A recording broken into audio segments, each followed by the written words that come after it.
अस्सलाम वालेकुम। अच्छा स्टूडेंट्स, आज मैं आप लोगों के साथ स्टैक 301 का असाइनमेंट सोल्यूशन जो है वो शेयर करने जा रहा हूँ।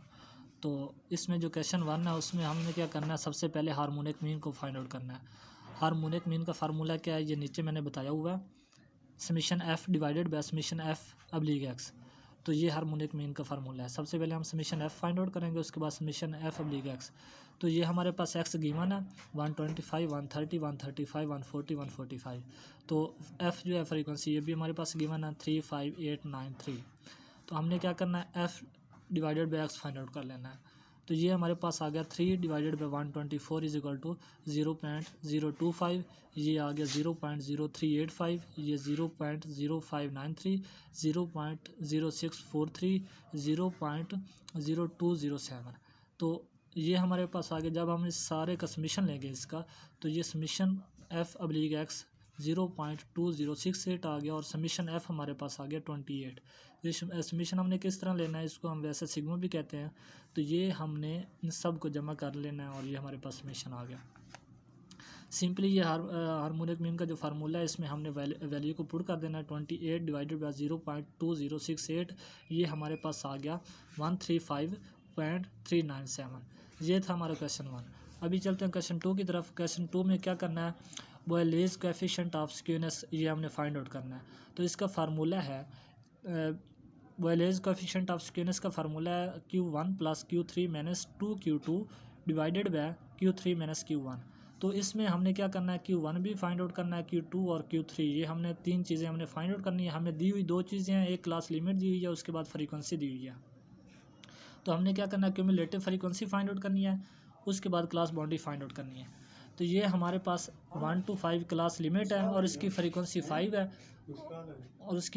5 है, तो ये क्लास लिमिट है 6 to 10। ये हमारे पास फ्रीक्वेंसी दी हुई है, तो ये क्लास लिमिट है। हमने क्या करना है, क्यूमुलेटिव फ्रीक्वेंसी किस तरह फाइंड आउट होती है, ये पहली जो फ्रीक्वेंसी है वो हमने वैसे लिख लेनी है 5। तो उसके बाद 5 प्लस नेक्स्ट जो फ्रीक्वेंसी है 12, उसको प्लस कर लेना पिछली में 17 आ जाएगा। अभी 17 plus 18 35, 35 plus 20 is equal to 55, 55 plus 10 is equal to 65।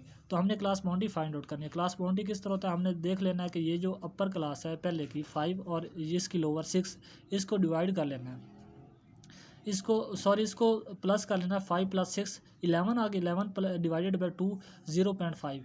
तो अभी 0.5 आ गया, हमने 0.5 इसमें से जो लोअर है इसमें माइनस कर देना है और इसमें अपर में जमा कर देना है। तो इसमें माइनस करेंगे 0.5 आ जाएगा, इसमें आ जाएगा 5.5, ये इसमें 5.5 आ जाएगा, इसमें 10.5। तो ये सारी आगे लिखे 0.5 to 5.5, 5.5 to 10.5, 10.5 to 15.5, 15.5 to 20.5, 20.5 to 25.5। ये हमारे पास क्लास बाउंड्री भी हमने फाइंड आउट करनी है और क्यूमुलेटिव फ्रीक्वेंसी भी फाइंड आउट कर लिया। तो अभी हमारे पास फार्मूला क्या है, Q1 का और Q2 का, Q3 का। Q1 का फार्मूला है L plus H divided by F into, मतलब पैरेंथेसिस के अंदर n डिवाइडेड बाई 4 माइनस सी। तो हम देखेंगे L क्या है, L हमारे पास है lower boundary, L lower boundary है, H हमारे पास है इंटरवल कौन सा है, मतलब जो अपर बाउंड्री और लोअर बाउंड्री में इंटरवल कितना है। उसके बाद F फ्रीक्वेंसी है, तो n/4 भी, n हमारे पास क्या है, ये फ्रीक्वेंसी का जो टोटल है इसका सम है, ये हमारे पास n है। और C क्या है, C है प्रोसीडिंग क्यूमुलेटिव फ्रीक्वेंसी, मतलब जिस रो की हम फ्रीक्वेंसी फाइंड आउट कर रहे हैं उससे पिछली रो की जो क्यूमुलेटिव फ्रीक्वेंसी है वो कौन सी है। तो ये Q1 का फार्मूला है, Q2 का ये है, Q3 का ये है। तो इसमें हमें ये तीन चीज़ें चाहिए, n divided by 4, 2n divided by 4 और 3n डिवाइडेड बाई 4। सबसे पहले हम क्या कर लेते हैं, n डिवाइडेड बाई 4। n हमारे पास है 65, तो ये हमारे पास आ गया 16.25। उसके बाद 2 इंटू n डिवाइडेड बाई 4, ये हमारे पास आ जाएगा 32.5। उसके बाद 3 इंटू n डिवाइडेड बाई 4, तो ये हमारे पास आ जाएगा 48.75। Q1 का formula L plus H divided by 4 into n divided by 4 minus h divided by f था, h divided by f into n divided by 4 minus c। तो इसमें n डिवाइडेड बाई 4 हमारे पास है 16.25। तो हमने देखना है 16.25 कौन सी रो में है। तो ये 16 पॉइंट, ये जो बाउंड्री हमारी 5 से 17 है, तो इसके अंदर आ रहा है Q1 की। तो हमने सारी इसकी लोअर बाउंड्री भी इसी की देखनी है, इंटरवल भी इसी का देखना है, और उसके बाद हमने n/4 भी इसी का देखना है। तो ये मैं साथ इधर लिख भी देता हूँ Q1, ये Q1 है। तो इसका अभी लोअर लिमिट क्या है, इसकी लोअर लिमिट हमारे पास है 5.5। उसके बाद इंटरवल 10.5 माइनस 5.5, ये हमारे पास इंटरवल इसका 5 आ गया। उसके बाद सी क्या है, cumulative frequency, proceeding cumulative frequency. तो इस रो की प्रोसीडिंग क्यूमुलेटिव फ्रीक्वेंसी जो है वो ये देखें 5 है, मतलब इससे पिछली रो की जो क्यूमुलेटिव फ्रीक्वेंसी है वो प्रोसीडिंग क्यूमुलेटिव फ्रीक्वेंसी होती है। तो इसका ये आ गया 5। तो सिंपल इसका आंसर हो गया 5.5 प्लस 5 डिवाइडेड बाई 12, 16.25 माइनस 5। इसको जब हमने सॉल्व करना है, सबसे पहले पैरेंथेसिस वाला कर लेना, उसके बाद बाकी। तो हमारे पास आ गया 10.1875, ये Q1 आ गया। तो Q2 हमारे पास ये है L plus H = 5 2n divided by 4 minus C। तो 2n डिवाइडेड बाई 4 हमने कितना क्या फाइंड आउट किया था, 32.8। हमने देखना 32.5 कौन सी रो में आ रहा है। तो ये देखें 32.5 35 से कम है, 17 से ज़्यादा है, तो ये इस रो में Q1 आ रहा है, ये वाली रो। तो साथ में इधर लिख देता हूँ Q2, इसमें हमने Q2 लिख दिया। ये हमारे पास आ गया Q2, ठीक है। इसकी लोअर फ्रीक्वेंसी लोअर बाउंड्री है 10.5, इस वजह से हमने 10.5 कर गए। इंटरवल 5 है तो हमने इंटरवल 5 किया। इसकी फ्रीक्वेंसी 18 है तो 18 लिखा। उसके बाद ये हमारे पास 32.5, इसका क्या आ गया, ये हमने जो फाइंड आउट किया था 2n divided by 4। Cumulative frequency इसकी आ जाएगी 17। इसकी ये फ्रीक्वेंसी, ये वाली रो की हम कर रहे हैं, तो क्यूमुलेटिव फ्रीक्वेंसी हमारे पास 17 आ गई। तो ये हमारे पास आंसर आ गया 40.8056, ये हमारा आंसर है। उसके बाद इसी तरह हमने Q3 जो है वो फाइंड आउट कर लेना है, L plus n divided by F 3n divided by 4 minus C। तो 3n डिवाइडेड बाई 4 हमारा 48 आया था, 48.75। तो हमने देखना 48.75 कौन सी रो में आ रहा है। तो 55 से कम है, 35 से ज़्यादा है, तो इस रो में हमारा Q3 आ जाएगा। ये मैं यहाँ पे लिख देता हूँ Q3, ठीक है। तो ये Q3 वाली रो है। इसकी लोअर बाउंड्री कितनी है, 15.5। अभी देखें ये वाली रो थी हमारी, इसमें लोअर बाउंड्री 15.5 है। इसकी फ्रीक्वेंसी कितनी है, 20 है। इसका इंटरवल आ जाएगा 20.5 माइनस 15.5 5। तो इंटरवल इसका 5 आ गया।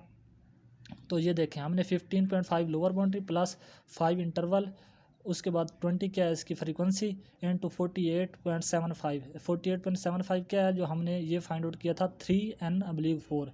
तो ये हमने फाइंड आउट किया था 48.75 माइनस 35 क्या है, प्रोसीडिंग क्यूमुलेटिव फ्रीक्वेंसी। तो इस रो से जो पिछली मतलब इसकी क्यूमुलेटिव फ्रीक्वेंसी है 35, वो यहाँ पे लिखनी है। तो सिंपली हमारा आंसर आ जाएगा 18.9375। ये क्वेश्चन 2 हम सोल्व कर रहे हैं। तो उसके बाद हमने क्या फाइंड आउट क्या करना है कि बॉयलेज कोफिशिएंट ऑफ स्क्यूनेस, इसका फार्मूला ये था Q1 plus Q3 minus 2Q2 divided by Q3 minus Q1। तो हमने इसकी वैल्यू यहाँ पे Q1 की पुट कर लेनी है, Q3 की ये सारी वैल्यू पुट कर लेनी है। तो आंसर हमारे पास आ जाएगा -0.0556। तो हमेशा याद रखना है जो बॉयलेज कोफिशिएंट ऑफ स्क्यूनेस है उसके जो आंसर है वो हमेशा -1 और 1 के दरमियान में आता है। अगर इसके अलावा कोई आंसर आता है तो वो हमारा आंसर गलत है। क्वेश्चन नंबर 3 है, हमने क्या करना है, इसके movements about mean find out करना है। मूवमेंट्स ऑफ डिस्ट्रीब्यूशन हमें दिए हुए हैं। इसमें क्या है, m1 prime is equal to 1, m2 prime is equal to 5, m3 prime is equal to 12, m4 prime is equal to 45। ये हमें दिया हुआ है, हमने क्या करना है, movements about mean find out करना है। तो मतलब m1 प्राइम है तो m1 फाइंड आउट करना है, m2 प्राइम है तो m2 फाइंड आउट करना है। इसका मतलब ये नहीं हम प्राइम हटा देंगे और हमारा ये सोल्यूशन बन जाएगा, इस तरह नहीं होता है। m1 का फार्मूला होता है, m1 जो इसका मूवमेंट्स अबाउट मीन है उसका फार्मूला होता है m1 is equal to m1 prime minus m1 prime. इसका मतलब क्या हुआ, m1 हमेशा 0 रहेगा। तो ये यहाँ पे मैंने लिख दिया m1 इज इक्वल टू 0। उसके बाद m2 का फार्मूला होता है m2 prime minus m1 prime का स्क्वायर। तो m2 प्राइम इसकी वैल्यू हमने जब पुट की है 5 और 1 का स्क्वायर, तो आंसर हमारे पास M2 का आ जाएगा 4। उसके बाद M3 है, तो वो मैं आप लोगों को दूसरे पेज पे बताता हूँ। ये M3 का फार्मूला है M3 prime minus 3M2 prime M1 prime, उसके बाद प्लस 2 M1 प्राइम का क्यूब, इसकी वैल्यू पुट कर देनी है। M1 M3 का आ जाएगा -1। इसी तरह M4 का फार्मूला है M4 prime minus 4 M3 prime M1 prime plus 6 M2 prime into M1 prime का स्क्वायर माइनस 3 M1 प्राइम का ये 4 आ जाएगा इसका। तो इसका आंसर जो है हमारे पास वैल्यू पुट कर देनी है, तो आंसर आ जाएगा 25। ये थी हमारी आज की असाइनमेंट। गाइस अगर ये आप लोगों को असाइनमेंट कोई फ़ायदा दे तो काइंडली मेरी रिक्वेस्ट है मेरे चैनल को सब्सक्राइब कर दें और इस वीडियो को शेयर कर दें, ताकि जितने भी स्टूडेंट्स हैं उनका फ़ायदा हो। और इस वीडियो को अगर समझ नहीं आ रही तो बार बार देखें। उम्मीद करता हूँ आपको अच्छी तरीके से समझ आ जाएगी। शुक्रिया।